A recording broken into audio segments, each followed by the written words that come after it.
যত যুবক, আমি তো নিয়মিত বলি, যত যুবক এই পেশাব করে পানি নেয় না যেই মানুষগুলো, শুধু এই কারণে নামাজ পড়তে মন চায় না। কসম আল্লাহর, নাহলে চ্যালেঞ্জ আমি, এই ছেলে যদি পেশাব করে পানি নেয়, টয়লেট পেপার ব্যবহার করত, শরীরটা যদি তার পাক থাকতো, প্রত্যেক নামাজের সময় তার হৃদয়ে 1000 বার নামাজের প্রেরণা জাগত। হ্যাঁ, এটা গুরুত্বপূর্ণ, আপনি পরীক্ষা করে দেখেন। কারণ এটাই, ওই দিলে আর লিম্মাতুল মালাক, ভিতরে 2টা শক্তি কাজ করে। হাদিসে আছে, আল্লাহ নবী সাল্লাল্লাহু আলাইহি ওয়াসাল্লাম বলেন, প্রত্যেক মানুষের ভেতরে 2টা শক্তি কাজ করে। একটা হলো লিম্মাতুল মালাক, ফেরেশতার প্রেরণা, আরেকটা হলো লিম্মাতুশ শাইতান, শয়তানের প্রেরণা। তো যে শরীর নাপাক, যে শরীর অপবিত্র, সেই নাপাক দেহে আপনার ফেরেশতার প্রেরণা জাগে না, ফেরেশতা আসে না, ওই ওই ওই দেহে শয়তানি প্রেরণা জাগে। এই জন্য শয়তান তাকে সারাক্ষণ, আমি এমনও দেখছি ছেলে পেলে, আমি তো ব্যক্তিগতভাবে নওজোয়ান ছেলেদের বিষয়টা দেখি বেশি, খেয়ালও করি কি করে, হাঁটে কেমনে, হাসে কেমনে, ঠ্যাংলারে কেমনে, মাতালারে কেমনে, আমি খুব খেয়াল করি। তা আমি এমনও দেখছি ছেলে মোবাইল টিপতে টিপতে, মনে করেন এখন আর হেঁটেতেও ভালো লাগতেছে না মোবাইল টিপতে, মানে তারও বল হয়ে গেছে মোবাইল টিপতে টিপতে, কিন্তু এরপরও আর যেহেতু কোনো কাজ নাই, তার হাতে কিছু না, মানে না ফাইতে টিপনারি, মানে এটা তার কিচ্ছু নাই, সাউন্ডের রুচি নাই, এরপরও এটা দেখে সে, কারণ তার তো আর কোনো কাজ নাই, তার দিলের মধ্যে তো আর কোনো ভালো কাজের কোনো কি নাই, পরিকল্পনা নাই, তার ভেতরে তো নফস তারে এমনভাবে বাইন্দা দিছে, শয়তান তাকে ওয়ামাইয়াত্তাবি খুতুওয়াতিশ শাইতান ফাইন্নাহু ইয়া'মুরু বিল ফাহশাই ওয়াল মুনকার। কোরআনের আয়াত, আল্লাহ বলে যে শয়তানের পথ অনুসরণ করে, শয়তান তাকে সারাক্ষণ অশ্লীলতা এবং গুনাহ নাফরমানির কথাই বলতে থাকে, বলতে থাকে, বলতে থাকে। এজন্য ভাই আমার, বন্ধু আমার, বাপ আমার, এটা জরুরি আমার জন্য, আপনাদের জন্য। আমি বলতেছিলাম ওই একটা ঘটনা আপনারা অনেকেই শুনছেন, এক যুবক রাসূলুল্লাহ সাল্লাল্লাহু আলাইহি ওয়াসাল্লামের সামনে এসে মুসলমান হয়েছিল। তো মুসলমান হয়ে বলছে, ইয়া রাসূলুল্লাহ, আমি মুসলমান হলাম ঠিক আছে, কিন্তু আমি জিনা করার অনুমতি চাই। নাউযুবিল্লাহ। তো আল্লাহ নবী সাল্লাল্লাহু আলাইহি ওয়াসাল্লাম বুঝছে যুবককে সংশোধনের জন্য নবীজি সাল্লাল্লাহু আলাইহি ওয়াসাল্লাম তাকে কাছে এনে বললেন, যুবক, আমি আগে কয়েকটা প্রশ্ন করতে চাই। তুমি যেই কাজটি করতে চাচ্ছ, সেটা যদি তোমার মায়ের সাথে কেউ করতে চায় জিনা, তুমি কি করবে? তখন যুবক তরবারি বের করে বলছে, ইয়া রাসূলুল্লাহ, আমি আমার এই তরবারি দিয়ে এক কোপে তার গর্দান আলাদা করে দেব। তোমার বোনের সাথে যদি এই কাজটি কেউ করতে চায়, তখন তুমি কি করবে? বলছে, আমি একই আচরণ করব, গর্দান ফেলে দেব। তোমার কন্যার সাথে যদি, তোমার বিবির সাথে যদি কেউ এই আচরণটা করতে চায়, তাইলে তুমি কি করবা? সেই যুবক বলল, আমি গর্দান ফেলে দেব। আল্লাহ রাসূল সাল্লাল্লাহু আলাইহি ওয়াসাল্লাম বললেন, যুবক, তাইলে তুমি যার সাথে জিনা ব্যভিচার করতে চাও, সেও তো কারো না মা, কারো বোন, কারো বিবি, কারো কন্যা, সে কি সেটা মেনে নিতে পারে? তো যুবক এই এক কথায় সে সাথে সাথে চোখের পানি ফেলে তওবা করে বলছে, ইয়া রাসূলুল্লাহ, আমি আজকের থেকে এই মানসিকতা সম্পূর্ণ ছেড়ে দিলাম। তাহলে দেখেন পরিবর্তন, এক কথায় বদলে গেছে। রাসূলুল্লাহ সাল্লাল্লাহু আলাইহি ওয়াসাল্লামের বিখ্যাত হাদিস এটা।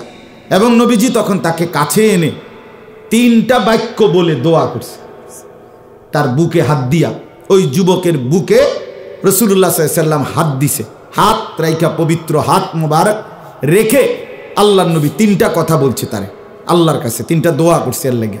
আল্লাহুম্মা গফির যামবাহু, আল্লাহ তার গুনাহগুলো মাফ করে দেন। 2, ওয়া তাহহির কলবাহু, আল্লাহ তার দিলটা সাফ করে দেন। 3, ওয়াহসিন ফারজাহু, আল্লাহ তার লজ্জাস্থানটাকে পবিত্র রাখেন। খালাস, 3 কথায় সে পুরাপুরি আল্লাহ ওয়ালা হয়ে গেছে, দোয়া লাগিয়া গেছে। সাংঘাতিক দোয়া, সাংঘাতিক দোয়া। যুবকের জন্য এই 3 দোয়া কতটা বরকত দোয়া।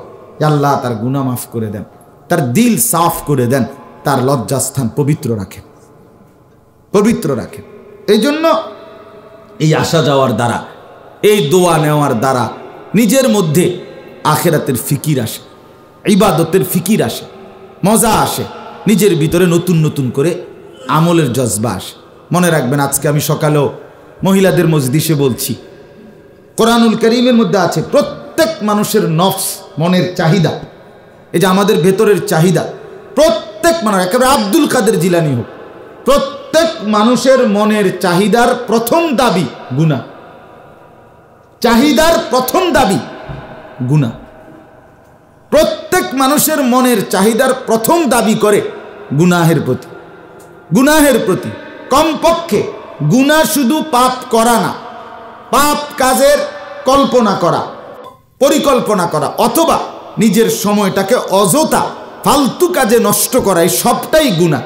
আর নফস প্রথম বলে এই গুনাহ, গুনাহ করতে, ফাআলহামাহা ফুজুরাহা, এই প্রথম এলহাম করে, প্রত্যেক মানুষের নফসের মধ্যে প্রথম এলহাম করে, প্রথম এই কথা আসে ফুজুর, গুনাহ। এরপরে এইটাকে ফাড়া দিয়া, মানে এইটার ঘাড়ে পাও দিয়া, এরপরে এটাকে পিছাইয়া ওয়া তাকওয়াহা, আল্লাহর বন্দিগি নেক আমল করতে হয়। এই জন্য মনে রাখ, 40 বছর যার কোনোদিন মনে করেন জামাত ফৌত হয় নাই, এক ওয়াক্ত, এই 41 বছরের সময়ও নফস তারে বলতে চেষ্টা করে, আচ্ছা যাই সারি, যাই, আচ্ছা যাইও আর কি, আরো 3 মিনিট আছে, আরো 3 মিনিট আছে, এনতে 1 মিনিটের রাস্তা, মানে জামাত আজকেও চেষ্টা করছে ছুট, অথচ সে দেখে 41 বছরে এই লোকটার 40 বছরে কোনোদিন জামাত ছোটে না, তবুও নফস বলে গুনাহের কথা, তবুও নফস অলসতা, অবহেলা এটাই করতে চায়। এই জন্য আমাদের প্রত্যেকের ভিতরে যখনই আপনি কিছুদিন কোনো আল্লাহওয়ালা, কোনো আলেমে দ্বীন, কোনো নেক মানুষের সাহচর্য থেকে বিরত থাকবেন, কসম খোদার আপনি অনুভব করে দেখেন আপনার হৃদয়ে কিছু না কিছু আমলের ঘাটতি, কমতি নেককার লোকেরও কমে যায়। আবার আল্লাহওয়ালার কাছে যাবেন, আবার নতুন চার্জ হয়, আবার প্রেরণা জাগে, আবার নতুন করে স্বপ্ন জাগে, নতুন করে এগিয়ে যাওয়ার প্রেরণা আসে। আমি তো আমার ব্যক্তিগত কথা বলি, আমি অসংখ্যবার খেয়াল করিয়া, এটা আমি নিজের উপরে নিজে পরীক্ষা করছি, আমি অনেকবার, আমি যখন আমার উপরে গোসল ফরজ, মনে করেন এখন এই 3 ঘন্টা আরো পরে গোসল করছি, অথবা আমার শরীর না পাক, এখন এই যতক্ষণ আমি নতুন করে পবিত্র না হইছি, আমি অনেকবার পরীক্ষা করে দেখছি, এই 3 ঘন্টা, এই 2 ঘন্টা আমার ব্রেনে, মাথা কোনো নেক কাজের কোনো পরিকল্পনাই আসে না। আমার কাছে মনে হয় যেন আমি অন্য এক হালাতে থাকি। ঠিক যখনই পবিত্র হয় শরীর, আবার নতুন করে নেক কাজের বিভিন্ন চিন্তা আসে। এটা আমি অনেকবার খেয়াল করে দেখছি তাহারাতের গুরুত্ব। এই জন্য কোরআনুল কারীমের মধ্যে আল্লাহ বলছে, বান্দা পানি নাই, কোনোভাবে পানি মিলতেছে না, মাটি দিয়ে তায়াম্মুম করো, মাটি দিয়েই পবিত্রতা অর্জন করো। ফাইন লাম তাজিদু মাআন ফাতায়াম্মামু সাঈদান তাইয়্যিবা, পবিত্র মাটি দিয়ে তায়াম্মুম করো। এখন যদি প্রশ্ন করেন, আল্লাহ পানি আসবে তো, পাবো তো, এক্ষুনি মাটি দিয়ে পবিত্রতা অর্জন করতে হবে, এত সাফাসাফির কি আছে? তো আল্লাহ তাআলা নিজে উত্তর দিছে, ওয়ালাকিন ইউরিদু লিইউতাহহিরাকুম, কেন জানো বান্দা, আমি আল্লাহ চাই আমার বান্দাকে পবিত্র দেখতে। আমার বান্দা অপবিত্র থাকবে আমি এটা চাই না, আমার এটা ভাল লাগে না, আমার এটা ভাল লাগে না, ভাল লাগে। যত যুবক, আমি তো নিয়মিত বলি, যত যুবক এই পেশাব করে পানি নেয় না, যেই মানুষগুলো, শুধু এই কারণে নামাজ পড়তে মন চায় না। কসম আল্লাহর, নাহলে চ্যালেঞ্জ আমি, এই ছেলে যদি পেশাব করে পানি নেয়, টয়লেট পেপার ব্যবহার করত, শরীরটা যদি তার পাক থাকতো, প্রত্যেক নামাজের সময় তার হৃদয়ে 1000 বার নামাজের প্রেরণা জাগত। হ্যাঁ, এটা গুরুত্বপূর্ণ, আপনি পরীক্ষা করে দেখেন। কারণ এটাই, ওই দিলে আর লিম্মাতুল মালাক, ভিতরে 2টা শক্তি কাজ করে। হাদিসে আছে, আল্লাহর নবী সাল্লাল্লাহু আলাইহি ওয়াসাল্লাম বলেন, প্রত্যেক মানুষের ভেতরে 2টা শক্তি কাজ করে। একটা হলো লিম্মাতুল মালাক, ফেরেশতার প্রেরণা, আরেকটা হলো লিম্মাতুশ শাইতান, শয়তানের প্রেরণা। তো যে শরীর নাপাক, যে শরীর অপবিত্র, সেই নাপাক দেহে আপনার ফেরেশতার প্রেরণা জাগে না, ফেরেশতা আসে না। ওই ওই ওই দেহে শয়তানি প্রেরণা জাগে। এই জন্য শয়তান তাকে সারাক্ষণ, আমি এমনও দেখছি ছেলে পেলে, আমি তো ব্যক্তিগতভাবে নওজোয়ান ছেলেদের বিষয়টা দেখি বেশি, খেয়ালও করি কি করে, হাঁটে কেমনে, হাসে কেমনে, ঠ্যাংলারে কেমনে, মাতালারে কেমনে, আমি খুব খেয়াল করি। তা আমি এমনও দেখছি ছেলে মোবাইল টিপতে টিপতে মনে করেন এখন আর হেঁটেতেও ভালো লাগতেছে না মোবাইল টিপতে, মানে তারও বল হয়ে গেছে মোবাইল টিপতে টিপতে, কিন্তু এরপরও আর যেহেতু কোনো কাজ নাই, তার হাতে কিছু না, মানে না ফাইতে টিফোনারি, মানে এটা তার কিচ্ছু নাই, সাউন্ডের রুচি নাই, এরপরও এটা দেখে সে, কারণ তার তো আর কোনো কাজ নাই, তার দিলের মধ্যে তো আর কোনো ভালো কাজের কোনো কি নাই, পরিকল্পনা নাই, তার ভেতরে তো নফস তারে এমন ভাবে বাইন্ধা দিছে, শয়তান তাকে ওয়ামাইয়াত্তাবি' খুতুওয়াতিশ শাইতান ফাইন্নাহু ইয়া'মুরু বিল ফাহশাই ওয়াল মুনকার। কোরআনের আয়াত, আল্লাহ বলে যে শয়তানের পথ অনুসরণ করে, শয়তান তাকে সারাক্ষণ অশ্লীলতা এবং গুনাহ নাফরমানির কথাই বলতে থাকে, বলতে থাকে, বলতে থাকে। এজন্য ভাই আমার, বন্ধু আমার, বাপ আমার, এটা জরুরি আমার জন্য, আপনাদের জন্য এটা ভীষণ জরুরি। এই আবারও বলছি, ওলামায়ে কেরামের এই সোহবত, আল্লাহওয়ালাদের সোহবত। আরে আমার খুলনার হজরত, বাংলাদেশের অন্যতম শ্রেষ্ঠ একজন বুজুর্গ হজরত মাওলানা মুফতি নুরুল আমিন সাহেব, আমি হজরতের মুখে নিজে শুনছি, হজরত বলেন আপনার সামনে কোনো আল্লাহওয়ালা আপনার সবসময় বসবেন। হজরত নিজে বলেন, আমি খুলনার সফরে শুনছি হজরতের সামনে বসে যে মসজিদের যিনি ইমাম, মসজিদের যিনি মুয়াজ্জিন, উনি কসম করে বলছে, আমি আল্লাহর কসম করে বলি, মসজিদের ইমাম, মসজিদের মুয়াজ্জিন সরাসরি আল্লাহওয়ালা। এই কথাইটা বলছে, সরাসরি আল্লাহওয়ালা, সরাসরি আল্লাহওয়ালা। কয় আপনার কাছে কেউ নাই, এখন আপনি ইমাম সাহেবের সামনে বইয়া থাকেন, কত মুয়াজ্জিনের সামনে বইয়া থাকেন, বেড়ায় কোনো ওয়াজ জানে না, লাগবে না ওয়াজ, ওয়াজ দিয়া ঘাস কাটত না, আপনি এমনি বইয়া থাকেন। উনি মালিকের ঘরে আজান দেয়, এক দূরে, আর লাগবে না কিছু মিয়া, উনি মালিকের ঘরে আজান দেয়, আল্লাহর ঘরের খাদেম এই লোক, আল্লাহর ঘরের আজান দেয়, এই লোকের সামনে বসে থাকেন। হযরত বলেন কসম নিশ্চিত ইমাম সাহেবের সামনেই বসে থাকেন, আপনার দিলের মধ্যে নূর আসবে, আল্লাহ তাআলার মহব্বত আসবে, আখিরাতের ফিকির আসবে, আখিরাতের ফিকির আসবে। হ্যাঁ, আমি এই বৃহস্পতিবারেও হযরত বলছেন, ঢালকানগর হযরত বলছেন, পূর্ববর্তী জামানার এমন অসংখ্য বুজুর্গ ছিলেন যাদের জীবনী এমন ছিল যে উনাদেরকে বয়ানের জন্য নিচে বয়ান করতে, আসর থেকে মাগরিব বয়ান, আপনার দাওয়াত ও তাবলীগের একজন বড় মুরব্বির নাম বলছে, তো বলছে আসর থেকে মাগরিব বয়ানের মধ্যে উনি বসছে, একটা শব্দ বলে নাই, শুধু বসেই ছিল। মাগরিবের আগ টাইমে উনি বলছে, আজকে আমার এই চুপ থাকার দ্বারা যাদের কোনো ফায়দা হয় নাই, তাদের আমার বলার দ্বারাও কোনো ফায়দা হবে না, কোনো কথা নাই, শুধু বৈশা ছিল, শুধু বৈশা ছিল। সোহবতে আহলুল্লাহ, আল্লাহওয়ালার সান্নিধ্য, আল্লাহওয়ালার সান্নিধ্য। এই জন্য হযরত বলেন নিয়মিত এটা জরুরি, ইমাম সাহেবের সামনে বইয়া থাকেন, মুয়াজ্জিনের সামনে বসে থাকেন। এবং হযরত তো বলছেন, এটা আমি নিজে শুনছি। এই পৃথিবীতে একটা গুরুত্বপূর্ণ কথা মনে রাখবেন, এটা আগেও বলছি, এই পৃথিবীতে যত মানুষ আল্লাহর দিকে ডাকে, এই যে আল্লাহর দিকে ডাকা, দাওয়াত ইলাল্লাহ, আল্লাহর দিকে আহ্বান, এটার মধ্যে সর্বশ্রেষ্ঠ দায়ী, আল্লাহর দিকে পরিপূর্ণ পূর্ণাঙ্গ সর্বশ্রেষ্ঠ আহ্বানকারী কে? মসজিদের মুয়াজ্জিন। বুঝছিনি? মসজিদের মুয়াজ্জিন, ওই বক্তা, প্রধান বক্তা, তুই প্রধান বক্তা, বেটা কত প্রধান বক্তা আইয়ে যায়, প্রধান বক্তা না, মসজিদের মুয়াজ্জিন। আল্লাহর পথে যারা মানুষকে ডাকে তাদের মধ্যে সর্বশ্রেষ্ঠ দায়ী, আল্লাহর দিকে আহ্বানকারী মুয়াজ্জিন। কেন? হযরত নিজে বলছে, এটার প্রমাণ হলো মুয়াজ্জিনের আজানই হলো দাওয়াতে তাম্মা, পরিপূর্ণ দাওয়াত, পরিপূর্ণ আহ্বান, আল্লাহর পথে পূর্ণাঙ্গ আহ্বান একমাত্র আজান। অন্য আমনে আমি ওয়াজ কইরা 2 ঘন্টা পরও এটা বলতে হবে যে আরো অনেক কিছু বলার ইচ্ছা ছিল, সময় নাই, বলতে পারলাম না, আরো বহুত কথা রয়ে গেছে, ঠিক না? তাহলে পূর্ণাঙ্গ হবে কেন? সম্ভব কিভাবে? সম্ভব না। তাইলে কিন্তু আল্লাহ রাসূল সাল্লাল্লাহু আলাইহি ওয়াসাল্লাম মুয়াজ্জিনের আজানের পরেই নবী দোয়া করে কি বলতেন? হ্যাঁ, আল্লাহুম্মা রাব্বা হাযিহি দাওয়াতি তাম্মা, হাযিহি দাওয়াতি তাম্মা, এই পরিপূর্ণ দাওয়াত। নবী আজান কি বলতেন?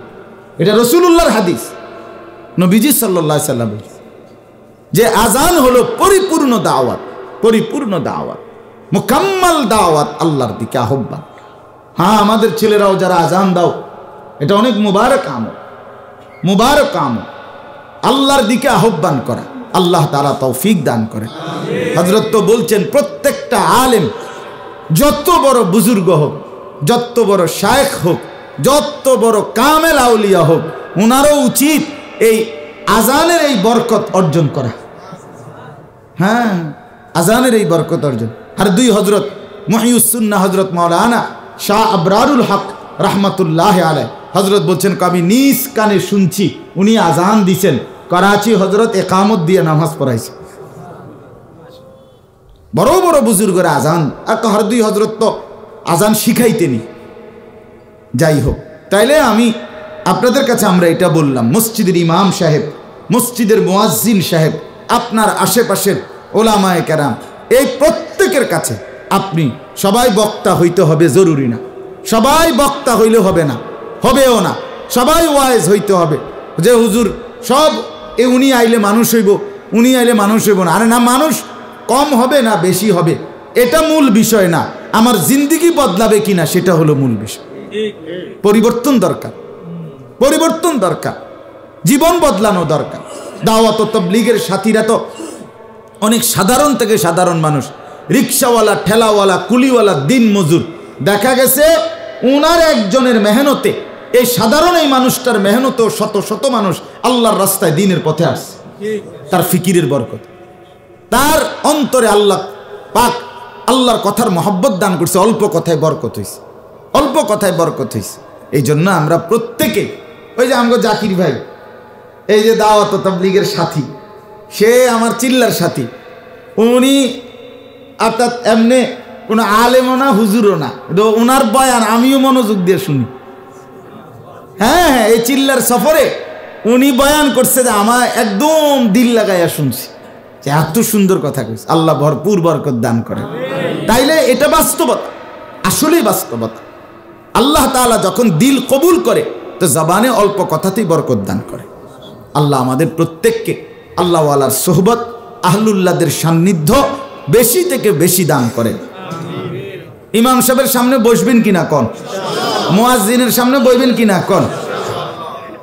ওটা মুয়াজ্জিন, হ্যাঁ, দেরবিরা মুয়াজ্জিন কিতা জানে, আমনি কিতা মাতবুরি দেখেন, আমনেরই দিয়া মালিক তার ঘরের কাজ নিছিনি, তাইলে আপনার ওরে দিয়ে তো আল্লাহ তার ঘরের কাজ নিছে, সে তো আল্লাহ তাআলা তাকে তার ঘরের আজান দিতে দিছে। যেদিন হযরতে বেলাল রাদিয়াল্লাহু তাআলা মক্কা বিজয় হইছে, রাসূলুল্লাহ সাল্লাল্লাহু আলাইহি সাল্লাম হিজরতের ৮ম বছর, মানে ১৩ আর ৮ ২১ বছর, ইসলাম প্রচারের ২১ বছরের মাথায় আল্লাহ নবী সাল্লাল্লাহু আলাইহি ওয়াসাল্লাম মক্কা বিজয় করছেন। ১০,০০০ সাহাবী নিয়ে, আবু বকর, ওমর, ওসমানের মতো সব সাহাবী, ১০,০০০ সাহাবী। এই ১০,০০০ সাহাবীর উপস্থিতিতে কাবা ঘরের সামনে মক্কা বিজয়ের পরে আল্লাহ নবী সাল্লাল্লাহু আলাইহি সাল্লাম হযরতে বেলালকে বলছে, বেলাল আজকে তুমি মসজিদে, আরে কাবা ঘরের বাইতুল্লাহর ছাদে দাঁড়াইয়া আজান দাও। এটা তাফসীরে আছে, সূরা হুজুরাতের মধ্যে আছে। এরপরে হযরতে বেলাল আজান দিতে শুরু করছে কাবার ছাদে দাঁড়াইয়া। এখন হযরতে বেলাল তো ছিল গোলাম, হাবশি গোলাম মক্কায়। তো এই মক্কার কুরাইশ কাফেররা যারা অমুসলিম তারা দূর থেকে আশপাশ থেকে দাঁড়াইয়া এই দৃশ্য দেখতেছিল যে আপনার বেলাল কাবার ছাদে দাঁড়াইয়া আপনার আজান দিচ্ছে। তো এই কুরাইশরা কাফেরদের তারার সিস্টেম বানায় নিছিল। তারা এই যে আপনারা এখনো যারা দেখেন যে কাবা ঘরের দরজা অনেক উঁচা, এত উঁচা হইবে কেন? এটা জানালা, এটা তো জানালা হওয়ার কথা, কিন্তু এইটাই দরজা এত উঁচা কেন? এত উঁচা হলে এই মক্কার কুরাইশরা এটা নিয়ম বানাইছিল যে কাবা ঘরের ভিতরে ঢুকবে শুধু তাদের অনুমতি প্রাপ্ত ব্যক্তি, তারা যাকে অনুমতি দিবে তখন তার জন্য আলাদা সিঁড়ি ফেলতো, সে ঢুকতে পারত কাবা ঘরে। তো যেখানে তারা জানতেন কাউকে কাবা ঘরের ভিতরে ঢুকতে দিত না, সেখানে এক গোলাম যে কয়দিন আগেও কৃতদাস ছিল, এই মক্কার কুরাইশরা তাকে কত জুলুম নির্যাতন করছে এই বেলালকে, আজকে সে যখন কাবা ঘরের ছাদে দাঁড়াইয়া আজান দিতেছে, তখন তাফসীরের মধ্যে আছে যে মক্কার কুরাইশ কাফেররা যারা জীবিত আছিল তখন, তারা যে এই দৃশ্য দেখে তারা তাদের বাপ দাদার নাম ধইরা পূর্বপুরুষের ডাকতেছিল আর আফসুস করে বলতেছিল, দাদা মইরা আমনে শান্তিতে আছেন, এত বড় বেজ্জুতি দেখার চাইতে আল্লাহ সারাইছে, আমনে গেছেন গা। বুঝেন নাই কথাটা? এক গোলাম মুহাম্মদ এক গোলামকে কই উঠাইছে? কাবা ঘরের ছাদে উঠাই এলাইছে। হায় হায় হায়, আহারে বাপ দাদা মইরা আপনারা এত বড় বেজ্জুতি দেখলেন না, আমরা আমনের গো নায়নাতকুর এই বেজ্জুতি দেখতে হইল। এইটা বলতেছিল মক্কার কুরাইশরা হযরতে বেলালকে দেখে। সুবহানাল্লাহ, এটা বলতে দেরি, এই কাফেররা যখন এটা বলতেছে আর বেলাল আজান দিতেছে, তো আরশ আজিম নড়ে উঠছে। রব্বে করিম আল্লাহ তাআলা বলছে, জিব্রাইল জবাবটা এই বেঈমানদের কথার জবাব, আর আমার বেলালের পক্ষে মুয়াজ্জিনের পক্ষে আমার রাসূলকে বলো যে বন্ধু আপনি কিছু বলবেন না, মুয়াজ্জিনের পক্ষ নিয়া বেঈমানদের কথার জবাব আমি দিচ্ছি। তা আল্লাহ জবাব দিছে, আল্লাহ জবাব দিছে, ইয়া আইয়ুহান নাস ইন্না খালাকনাকুম মিন যাকারিন ওয়া উনসা ওয়া জাআলনাকুম শুউবান ওয়া কাবাইলা লিতাআরাফু ইন্না আকরামাকুম ইনদাল্লাহি আতকাকুম। এই আয়াত এই ঘটনায় নাযিল হয়েছে। হে মানুষ, আল্লাহ বলছে, এই বেটা বাহাদুরি করো কেন? আমি তো তোমাদেরকে একজন পুরুষ এবং একজন নারী আদম এবং হাওয়া থেকে সৃষ্টি করেছি, এনে মাতবুরি করো কোথায়? কুরাইশ তোমার শেষ মাথা যেই আদমের কাছে গিয়ে লাগছে, বেলালের শেষ মাথাও তো সেই আদমের কাছে গিয়ে লাগছে, তুমি আলগা কিতাবার আলাদা কি? ওয়াজআলনাকুম শুউবান ওয়া কাবাইলা লিতাআরাফু। আল্লাহ বলেন তোমাদেরকে বংশ গোত্র এগুলো তো আমি দিছি পরিচয়ের জন্য, অহংকারের জন্য। এতে চৌধুরী, হেতে মাতবর, ওইতে মীর, ওইতে খান, এগুলো তো অহংকারের জন্য না। এটা কোন বাড়ি, এই বাড়ি, ওই বাড়ি, এই বংশের পরিচয় তাআরুফ, শুধু পরিচয়ের জন্য দিছিলাম, অহংকারের জন্য নয়। ইন্না আকরামাকুম ইনদাল্লাহি আতকাকুম, যে যত বড় মুত্তাকি আল্লাহ ভীরু আমি আল্লাহর কাছে সে তত দামি, সে তত দামি। অর্থাৎ বেলাল গোলাম হইতে পারে, বেলাল কৃতদাস হইতে পারে, কিন্তু বেলাল মুত্তাকি আল্লাহ ভীরু, সে আমাকে ভয় করে। অতএব তোদের সমস্ত বেঈমান কাফেরের চাইতে আমার বেলাল অনেক গুণে দাম, অনেক গুণে দাম। তাইলে আমি এটাই বুঝাইতে চাইলাম, আমরা প্রত্যেকেই আজকে, আমার এই কথা আমি লম্বা করলাম, আমারও কথা আমিও যেন আল্লাহ তাআলা যেন আমাকেও নসিব করে, আমাদের প্রত্যেকেই বেশি থেকে বেশি ইমাম, মুয়াজ্জিন, উলামায়ে কেরাম, আহলুল্লাহ, আল্লাহওয়ালাদের সান্নিধ্যে বসাটাকে নিজের জন্য সৌভাগ্য গনিমত মনে করবেন। ঠিক আছে ইনশাআল্লাহ? হ্যাঁ, শুধু বয়ান শুনতে হবে না, কিচ্ছু শুনলেন না, এমনি বইবেন।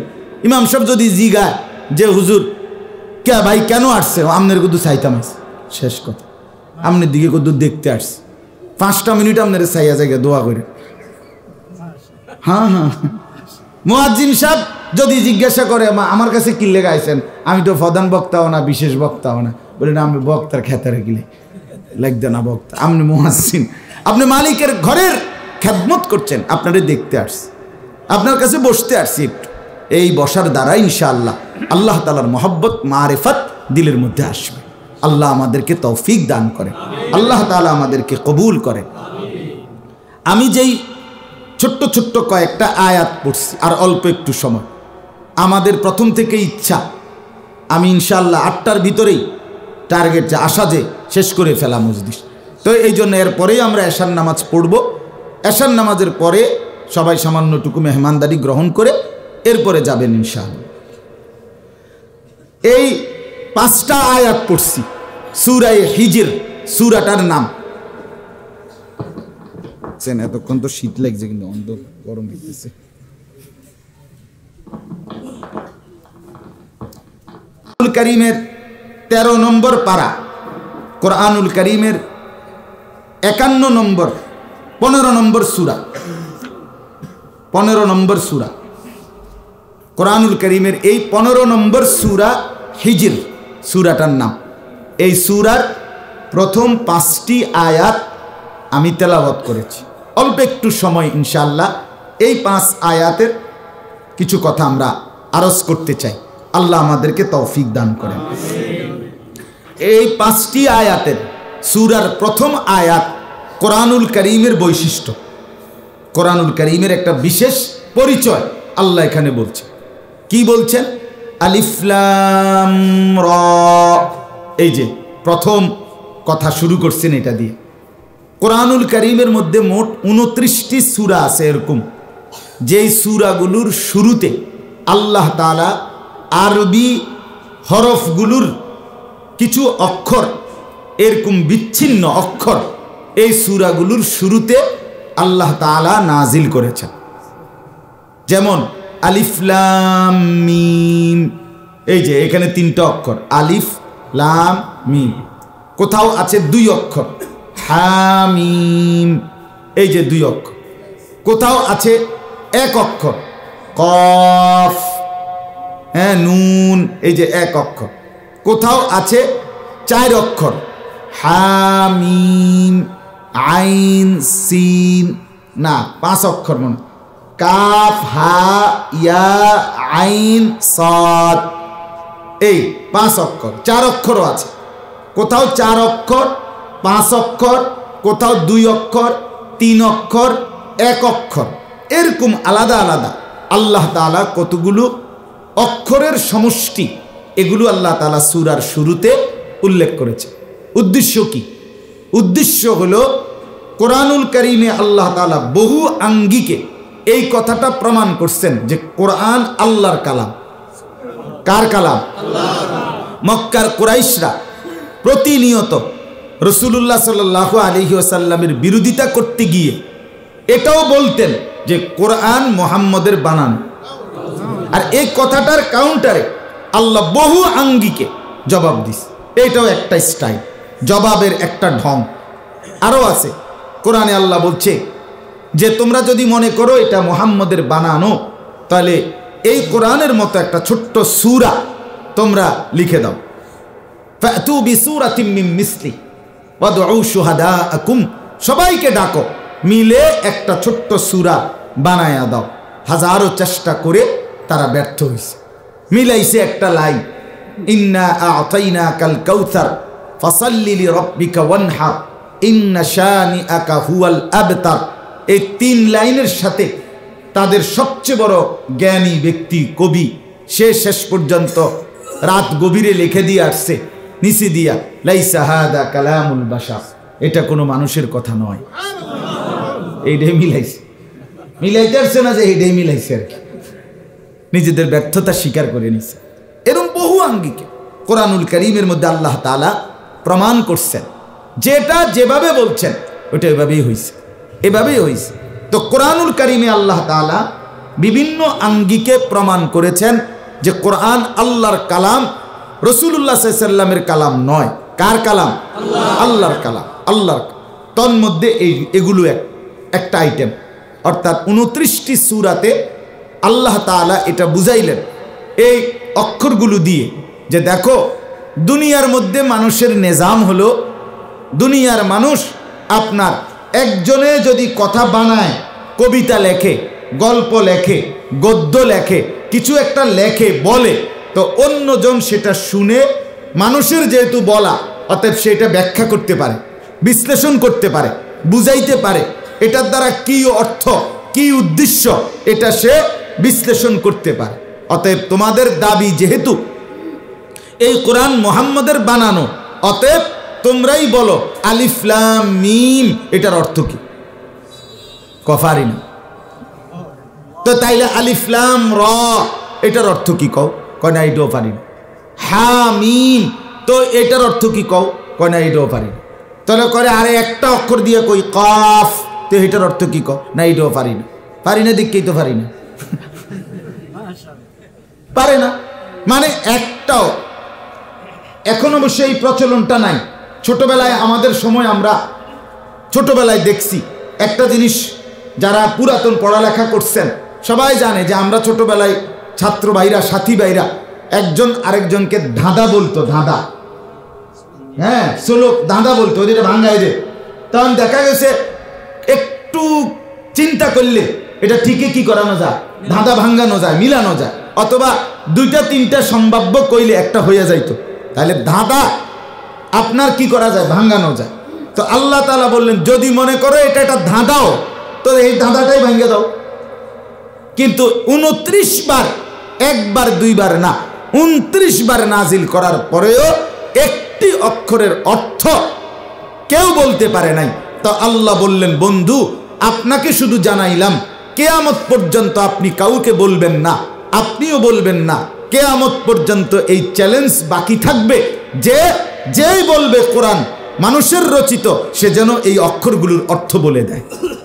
আর কিয়ামত পর্যন্ত গত 1450 বছরে কেউ পারে নাই, আগামী ইসরাফিলের ফু পর্যন্ত কেউ পারবে না। অথচ বর্তমান আধুনিক পৃথিবী অনেক প্রাচীন জিনিস উদ্ঘাটন করছে। প্রত্নতত্ত্ববিদ যারা, ভূতত্ত্ব মানে যারা মাটির নিচে পুরাতন জিনিস খুঁজে, এরা 1000 বছর আগের আপনার কোথার ডাইনোসর তার বাপেও দেখছে না, ডাইনোসর কেউ না দেখা আন্দাজি এটার উপরে ছবি বানাইয়া, কাহিনী বানাইয়া, ঘটনা বানাইয়া, এটার ইতিহাস সব কিছু বানাইতে পারলেন। তাইলে আটলান্টিক মহাসাগরের নিচে যেই প্রাণীটা চলে, যেই ছোট্ট পোকাটা হাঁটে, এটা পর্যন্ত তারা মেশিনে নিয়ে আসছে। হিমালয়ের চূড়ায় কি আছে ওইটা গবেষণা করছে। আফ্রিকার গহীন জঙ্গলে কি আছে এটা তাদের হিসাবের মধ্যে আসছে।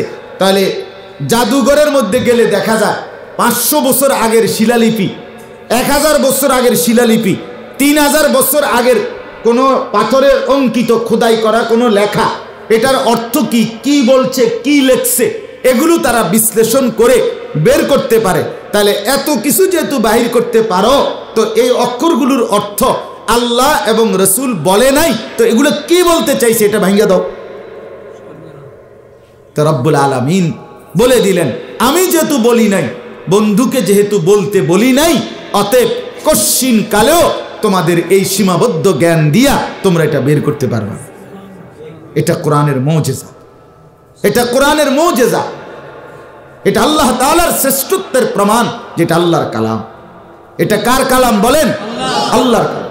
আল্লাহ তাআলা আল্লাহ তাআলার কালাম, এটা আল্লাহ তাআলার কালাম, আল্লাহ তাআলার কথা এটা। অতএব কশ্চিন কালেও এটা কেউ ভাঙতে পারবে না, এটা বের করতে পারবে না এটার অর্থ। এই জন্য আমরা ছোটবেলার থেকেই তাফসিরে এটা পড়ছি যে এই অক্ষরগুলোর অর্থ কি। এই অক্ষরগুলোর অর্থ এটাই, আল্লাহু ওয়া রাসূলুহু আ'লাম, আল্লাহ এবং তার রসুলই জানেন, উনারাই ভালো জানেন এগুলোর অর্থ কি। তো বলে আমরা এগুলো পড়ে লাভ কি? আমরা এগুলো যতবার পড়ব ততবার দিলের মধ্যে ইয়াকিন আসবে এটা আমার আল্লাহর কালাম, এটা আমার আল্লাহর কালাম, এটা আমার আল্লাহর কালাম। আমার কোরআনের শ্রেষ্ঠত্ব আরো বেড়ে উঠবে, আমার দিলের মধ্যে আল্লাহ তাআলার মহব্বত, মারিফাত আরো বেশি জমবে যে আমার আল্লাহ বলে নাই, অতএব মখলুকের ব্যাখ্যা করার সাধ্য নাই, সাধ্য নাই। এজন্য কোরআনুল কারীম আল্লাহ তাআলার কালাম, এটা প্রমাণ করার জন্য আল্লাহ তাআলা এই অক্ষরগুলো নাজিল করেছেন। এবার একটা কথা মনে রাখবেন, আমরা মনে রাখেন একটা জরুরি বিষয়, সেটা হলো এই কথাটা গুরুত্বপূর্ণ যে বাস আমি সব সময় বলি, এই কোরআনুল কারীম এটা যে ব্যক্তি পড়ল না, কমপক্ষে দেখে দেখে পড়তে পারে না, এখান থেকে কোনো এলেম জ্ঞান অর্জন করে নাই, আল্লাহর কসম করে বলি এই লোকটা সত্যিকার অর্থে কোনো জ্ঞানই অর্জন করে না। আপনি তেমন কিছুই পান নাই, কিছুই পান, কিছুই পান নাই, কোরআন থেকে বঞ্চিত। সে আসলে তেমন কোনো কিছু অর্জনই করে নাই। কোরআন থেকে যে আলো নেয় নাই, সে আর কোথাও আলো পায় নাই, আলো পায় না। একজন মুসলমান হিসাবে এর চাইতে বড় দুর্ভাগ্য, বদনসিব, মন্দ কপাল আর কি হতে পারে যে কারো বয়স 60, কারো বয়স 50, কারো বয়স 30, কারো বয়স 40। আহা, কেউ স্কুল কলেজ ইউনিভার্সিটি মিলে 16 বছর পড়ছে, কেউ 18 বছর পড়ালেখা করছে, কেউ 20 বছর পড়ালেখা করছে। এত এত পড়ালেখা করলো, এত কিছু শিখলো, কিন্তু আল্লাহর কোরআন দেখে দেখেও পড়তে পারে না।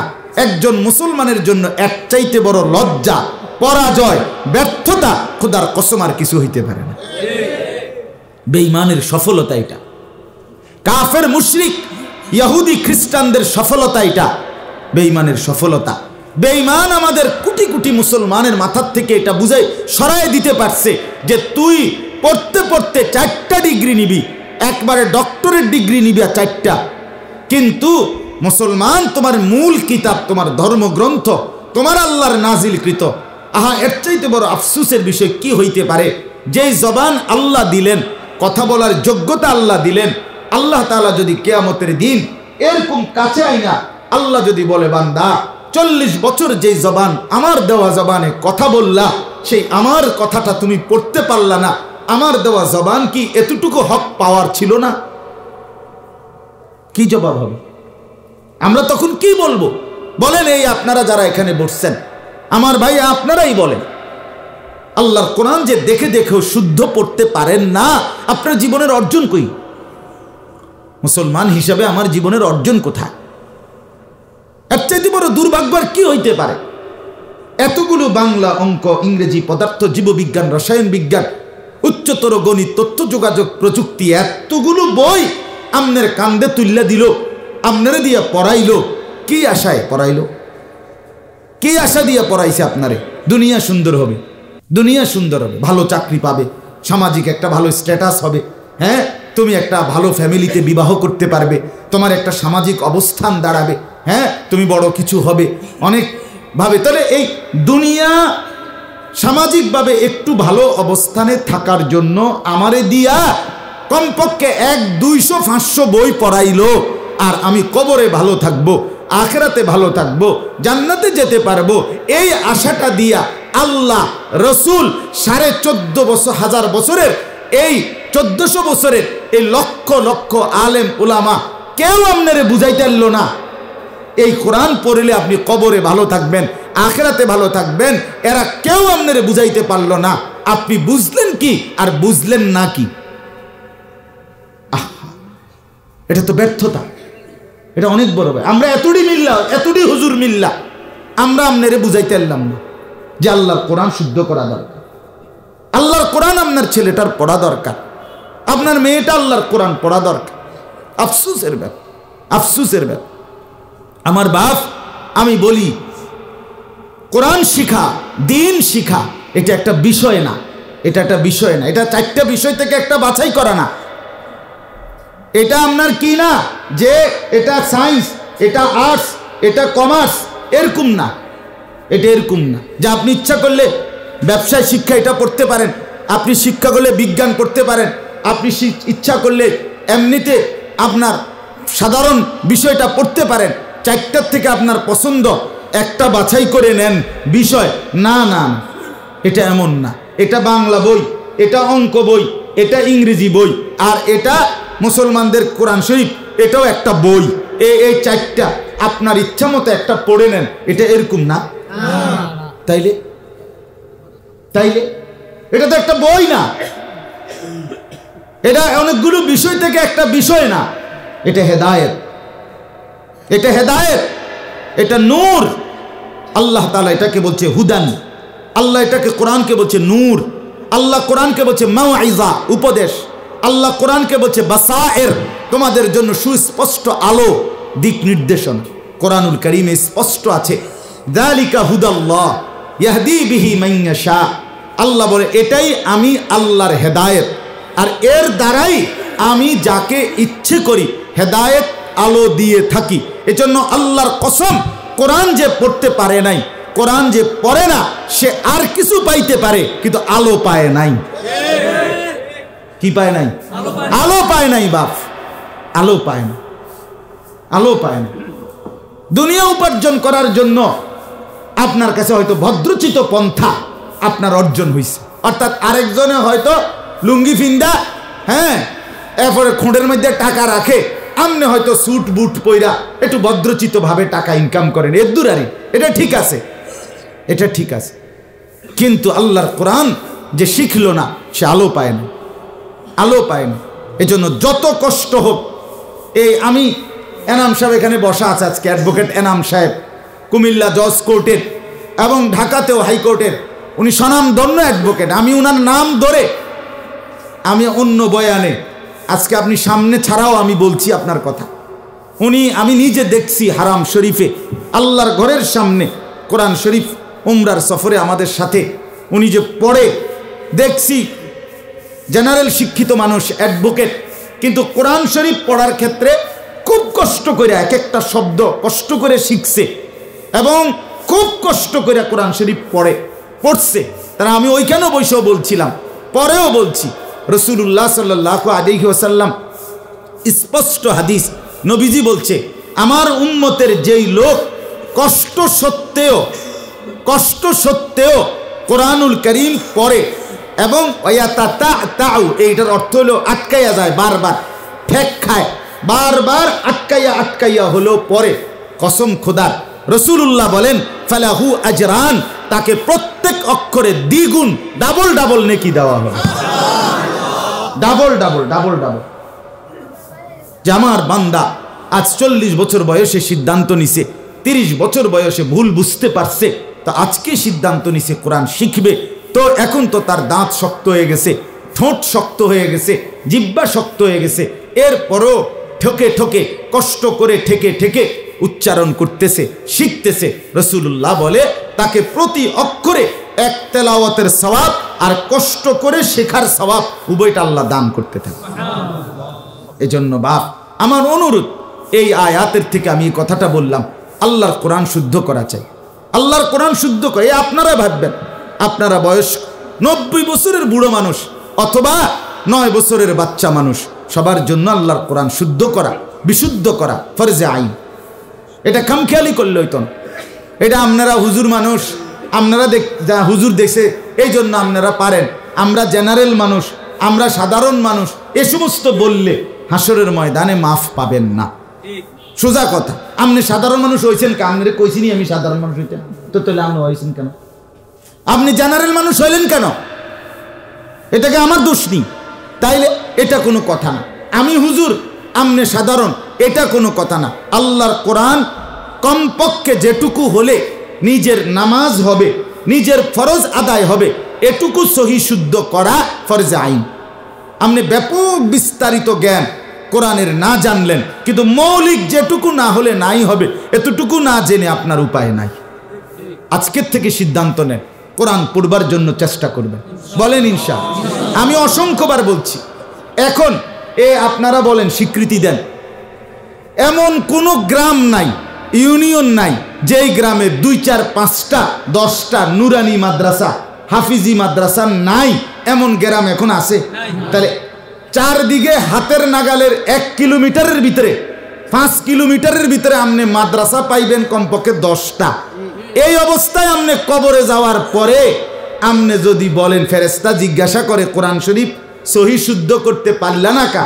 আপনি যদি বলেন যে আমি মাদ্রাসা পাইছি না, অথবা হুজুর পাইছি না, অথবা সময় পাইছি না, আমার মনে হয় এমন শক্ত ফিটা দিব, একেবারে বেশি আগে, মানে পুরান করে যে ফিটা দিব, আমনের ফিটাটা একটু শক্ত করে দিব।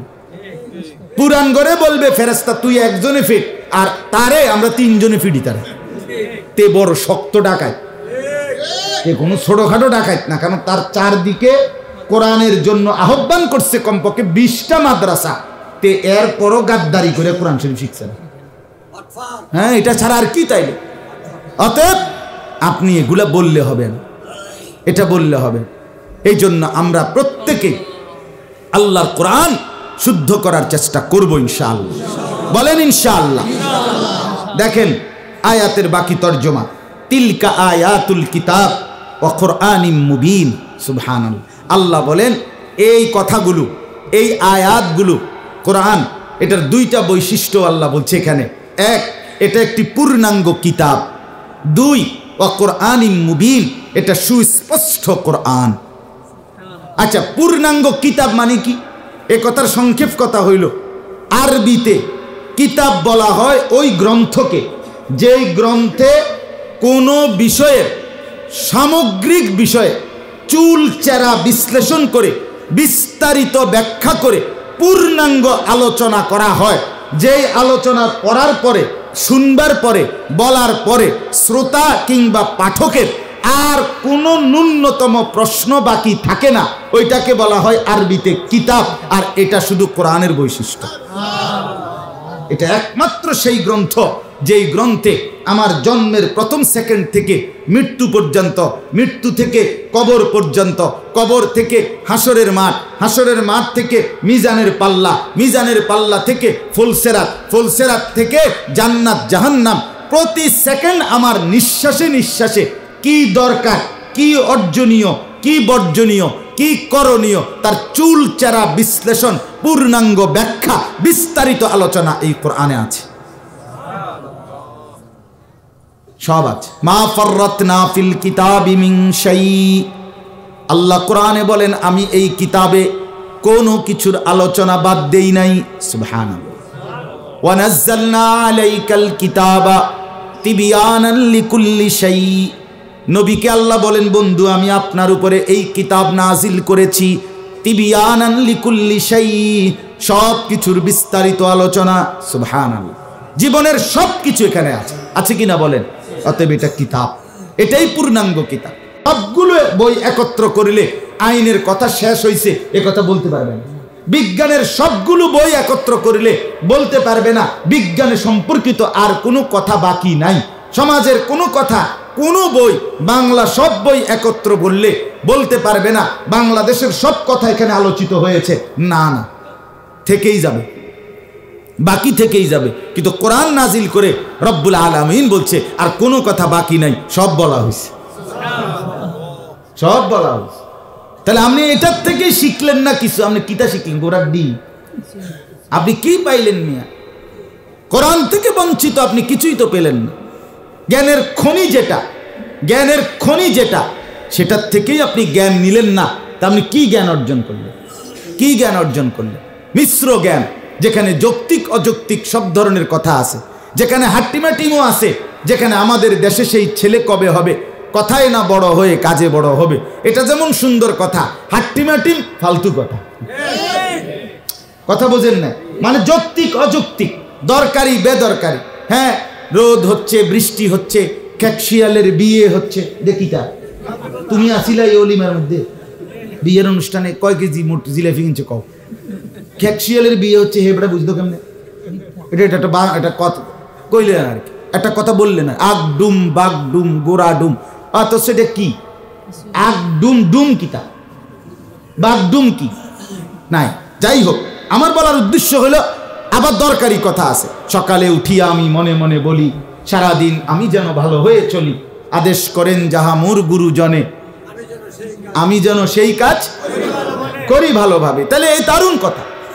ভোর হলো, দৌড় খোলো, খুকুমণি উঠোরে, ওই ডাকে জুই শাকে ফুল খুকি ছোটরে, নাকি এগুলা ছোটবেলায় পড়ছি। তাইলে দারুণ দারুণ কথা, সুন্দর কথা, কিন্তু মিশ্র কথা, মানে ভালো মন্দ, যৌক্তিক অযৌক্তিক, প্রয়োজনীয় অপ্রয়োজনীয় মিল্লা কথা।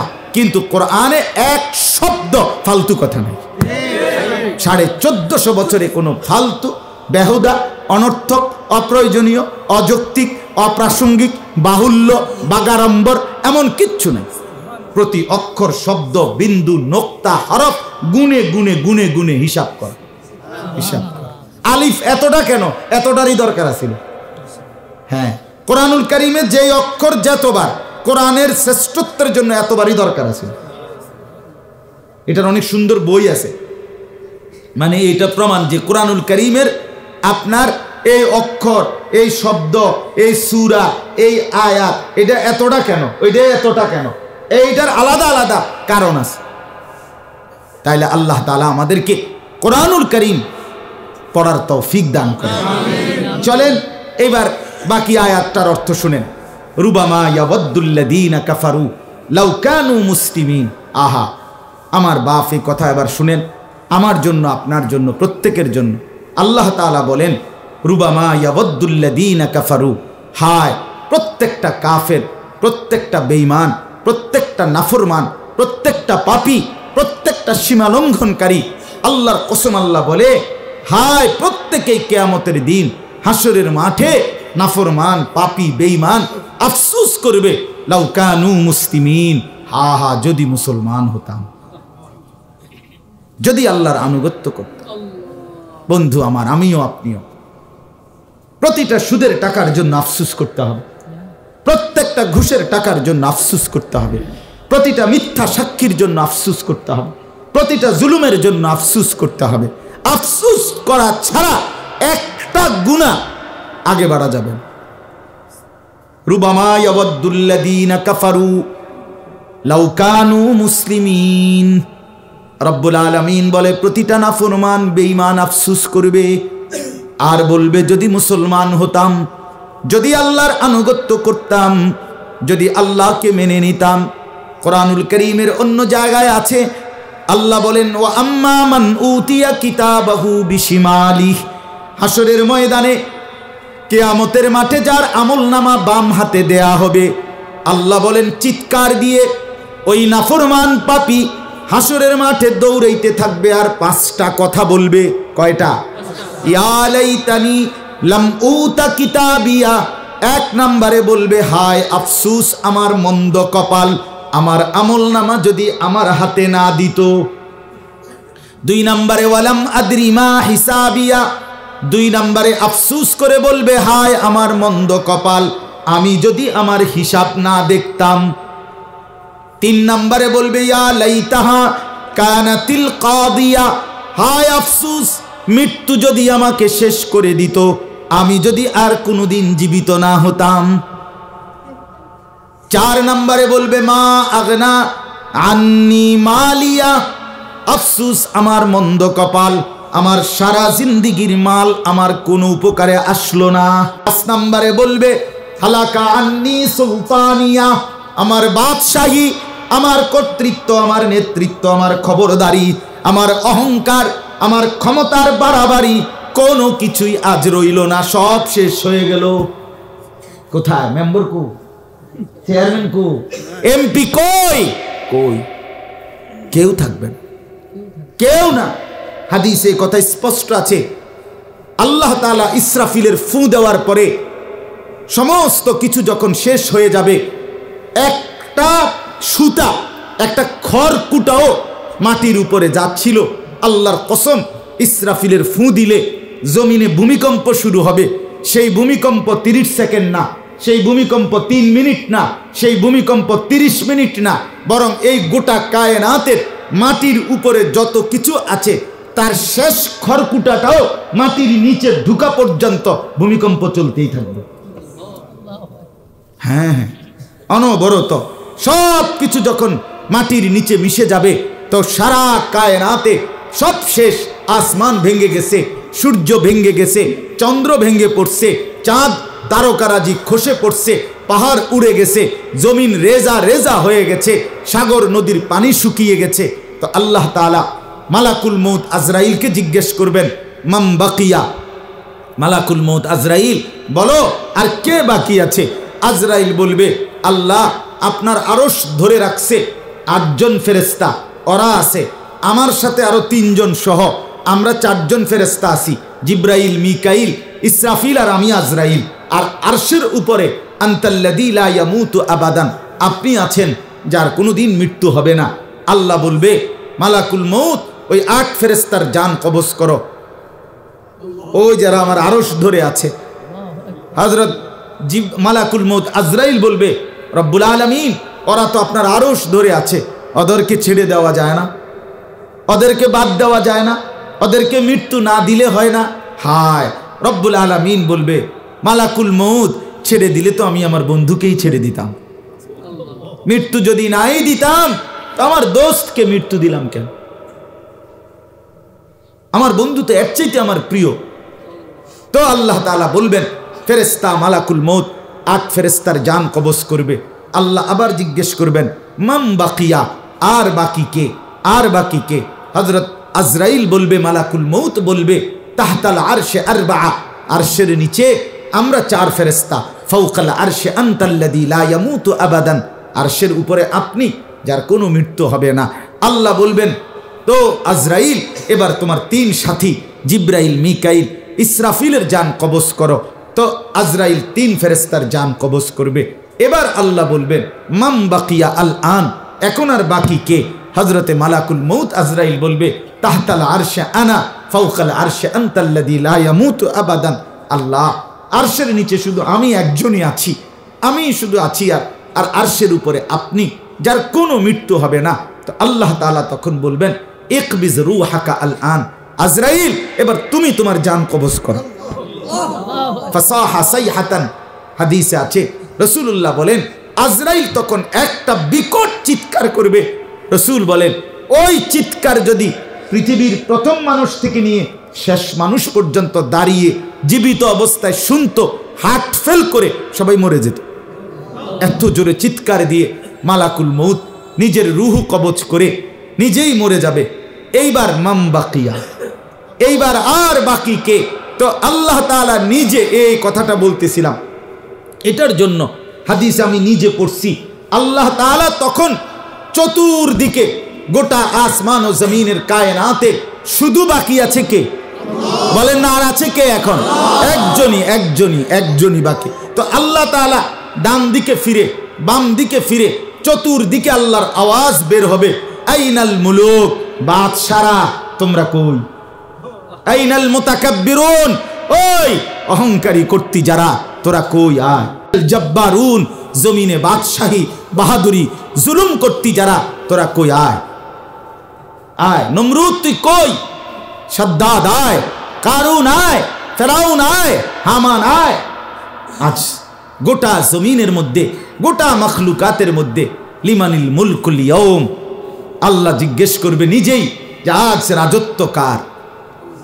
কইতে আপনি কি আসেননি? আপনি কইতে কইবেন? কথা বলেন না, কেউ বলতে পারবেন আমরা আছেন নাকি? কেউ বলবেন করতে? তা আল্লাহ তাআলা বলবেন নিজেই লিল্লাহিল ওয়াহিদিল কাহ্হার, আজ শুধুই কেবল এক প্রবল প্রতাপান্বিত একক বাদশা আল্লাহর ক্ষমতা। এখানে একটা জরুরি কথা আছে বাপ, এইখানে এই কথাটা কইতে গিয়া আল্লাহ কিন্তু একটা ভয়ঙ্কর শব্দ ব্যবহার করছে নিজের নাম আল কাহ্হার। যেই মালিক এতদিন কইয়াইছে রহমান রাহিম, হ্যাঁ গফফার গফুর মেহেরবান দয়ালু ক্ষমাশীল, আজকে প্রথম কথা আল্লাহ তাআলা বলছে কাহ্হার। আজকে দেখাম, ছেড়ে দিছি বহুদিন, আজ হিসাব নেব। আজ আর রহমান, আজ কাহ্হার, আজ প্রবল প্রতাপান্বিত, আজকে আজিজ মহা ক্ষমতাশীল, আজকে জুন্তিকাম প্রতিশোধ গ্রহণকারী, শাদীদুল ইকাব কঠোর শাস্তিদাতা, সারিউল হিসাব দ্রুত হিসাব গ্রহণকারী।